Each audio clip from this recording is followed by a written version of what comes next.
John 13, verses 1 through 20. Now before the festival of the Passover, Jesus knew that his hour had come to depart from this world and go to the Father. Having loved his own who were in the world, he loved them to the end.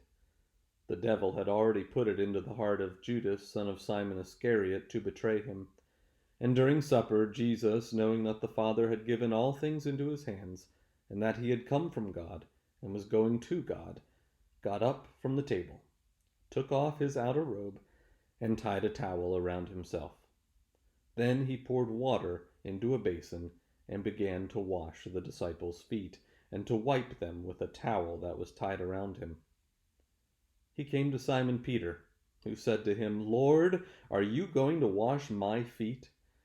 Jesus answered, "You do not know what I am doing, but later you will understand." Peter said to him, "You will never wash my feet." And Jesus answered, "Unless I wash you, you have no share with me." Simon Peter said to him, "Lord, not my feet only, but also my hand and my head."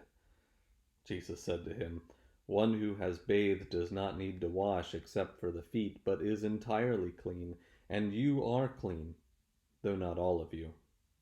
For he knew who was to betray him, and for this reason he said, "Not all of you are clean." After he had washed their feet, had put on his robe, and had returned to the table, he said to them, "Do you know what I have done for you? You call me teacher and Lord, and you are right, for that is what I am. So if I, your Lord and teacher, have washed your feet, you also ought to wash one another's feet. For I have set you an example that you also should do as I have done to you. Very truly I tell you, servants are not greater than their master, nor are messengers greater than the one who sent them. If you know these things, you are blessed if you do them.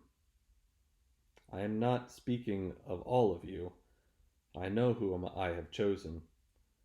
But it is to fulfill the scripture.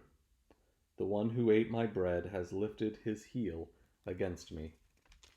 I tell you this now, before it occurs, so that when it does occur, you may believe that I am he.